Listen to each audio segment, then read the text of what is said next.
রাসূল মক্কার সাথে মুশরিকদের সাথে আপোষ করেন নাই, তাদের সংসদে বসেন নাই, তাদের পার্লামেন্টে যান নাই।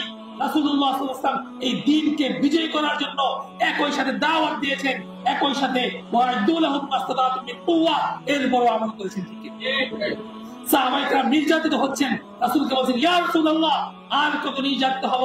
রাসূল বলেন তোমরা সবর করো, তোমরা ধৈর্য ধারণ করো, আল্লাহ তাআলা তোমাদের জন্য আয়াত নাযিল করবেন। ঠিক কিনা?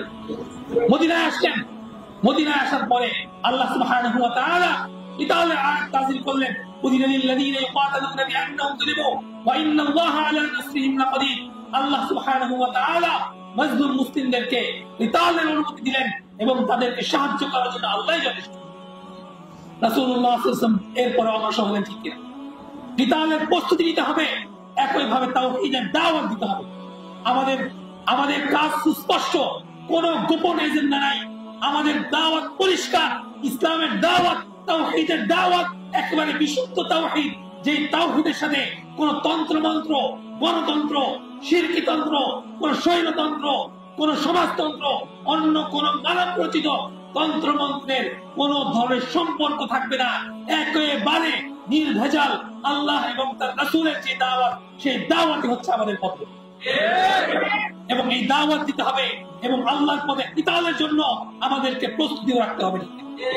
কারণ আপনার আমার প্রতিবেশী যেটা বলেছি, যে কোন সময় যদি মুশরিকরা হামলা করে তাদেরকে প্রতিহত করার জন্য কিতালের ময়দানে প্রথম লাইনে আপনাকে আমাকেই তো আসতে হবে।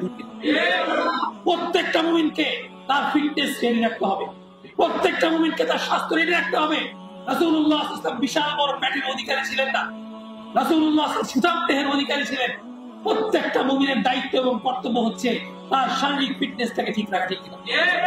আমার ভাইরা, নিজেদেরকে বুদ্ধিভিত্তিক ভাবে ফিট করতে হবে, শারীরিক ভাবে ফিট করতে হবে, আদর্শিক ভাবে ফিট করতে হবে, চিন্তাগত ভাবেও সকল তন্ত্রমন্ত্রের বেড়াজাল ছিন্ন করে ইসলামের তাওহীদের দাওয়াত পরিষ্কার ভাবে আমাদের মধ্যে আত্মস্থ করতে হবে।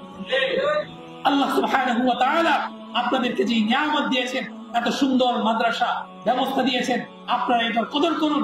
আপনি এই মাদ্রাসা, এই প্রতিষ্ঠানের সাথে সম্পৃক্ত হয়ে এই পুরো এলাকার মধ্যে ব্যাপকভাবে দ্বীনের দাওয়াতের কাজ করব রাজি আছি ইনশাআল্লাহ। আমরা যদি এই সময়ে ব্যাপকভাবে দ্বীনের দাওয়াতের কাজ না করি তাহলে আমরা ক্ষতিগ্রস্ত হব। ঠিক কিনা? আল্লাহ তাআলা কোরআনুল কারীমে বলে দিয়েছেন, তোমরা যদি এই দ্বীনের দাওয়াতের কাজ বাদ দিয়ে দাও, ওয়াস্তাবদিল কওমান গায়রাকুম, আল্লাহ প্রয়োজনে অন্য একটা জাতিকে পরিবর্তন করে দিবেন। ঠিক কিনা? আজকে দুঃখের সাথে বলতে হচ্ছে, এখানে ওলামায়ে কেরাম আছেন, কিন্তু ওলামায়ে কেরামদের মধ্যে একটা সময় আমরা যে আগ্রহ দেখেছি, যে উদ্দীপনা দেখেছি, আজকে আমরা ওলামায়ে কেরামদের অনেক পিছনে দেখতেছি। ঠিক কিনা? ওলামায়ে কেরাম যখন কিতাবের কথা, ইসলামের কথা, তাওহীদের কথা এগুলো বলতে গিয়ে আপোষ করা শুরু করেছেন। একটু বলবো, কিছু পর না বললে কি হয়? আল্লাহ সুবহানাহু ওয়া তাআলা স্কুল, কলেজ, ইউনিভার্সিটি, গার্মেন্টস, শিক্ষা প্রতিষ্ঠান, প্রত্যেকটা ব্যবসা প্রতিষ্ঠানের জেনারেল শিক্ষিত ভাইদের মধ্যে দ্বীনের ভালোবাসা তাদের হৃদয়ের মধ্যে ঢুকিয়ে দিয়েছেন। ওয়াস্তাবদিল কওমান গায়রাকুম, আমি আমাকে বলছি, হে আমার ওলামায়ে কেরাম, আজকে আপনাদের জন্য সময়। আপনারা হয়তো বিজয়ী জাতি হিসেবে সামনে এসে দাঁড়াবেন, অথবা পরাজিত হিসাবে পরকালের ময়দানে আফসোস করবেন। আমার ভাইরা, আজকে আপনারা যে দ্বীনের দাওয়াত পেয়েছেন, আপনাদের উপর আমার সর্বশেষ কথা, আপনারা এই দ্বীনের দাওয়াত শাহিদুল গায়বা মিনকুম, আজকে এখানে যারা আসতে পারে নাই তাদের কাছে এই দ্বীনের দাওয়াতটা পৌঁছে দিতে রাজি আছি ইনশাআল্লাহ। তাদেরকে আপনি ইসলামিক বই পুস্তক দিবেন, তাদেরকে নিয়ে আপনারা মাদ্রাসায় আসবেন, 10 জন 15 জন হালাকে করবেন, যে কোনো মসজিদে আপনার কোরআনের দার্স কায়েম করবেন এবং এই পুরো জাতিকে আপনার সামনে 5 বছর সময়, এই 5 বছরের মধ্যে এই পুরো জাতির মধ্যে ইসলামী শরিয়ার আকার তৈরি করতে হবে। ঠিক কিনা? কোরআন এবং সুন্নাহর শাসনের মধ্যে কি বরকত, এই জিনিসটা সমাজের প্রত্যেকটা মানুষকে বোঝাতে হবে। ঠিক কিনা? একজন মুসলিম সে না খেয়ে থাকলেও সে আল্লাহর বিধানের অধীনে থাকবে, এটাই হচ্ছে তার ঈমানের তাকাজা। আমাদের একটা সমস্যা, আমরা প্রফিট এন্ড লস এর মধ্যে ঢুকে গেছি। আমরা মনে করি যে আমাদেরকে সস্তা খাওয়াইতে পারবে, যে আমাদেরকে দুনিয়ার সুখ দিতে পারবে, সে কুফরি সিস্টেম দিলেও আমরা তার উপর সন্তুষ্ট। ঠিক কিনা? এটা একটা ভুল কনসেপ্ট। ইসলামের কনসেপ্ট হচ্ছে মুসলিমরা তাওহীদের উপর অটল এবং অবিচল থাকবে, মুসলিমরা আল্লাহর বিধান দ্বারা শাসিত হবে, আল্লাহর বিধানের কারণে তাদের উপর বরকত আসবে। যদি কখন তাদের জন্য পরীক্ষা আসে, দুর্ভিক্ষ আসে, তারপরেও তারা আল্লাহর বিধান থেকে দূর সরবে। হে আমার ভাইরা, এজন্য ঈমানকে পরিপূর্ণ খালেস করতে হবে।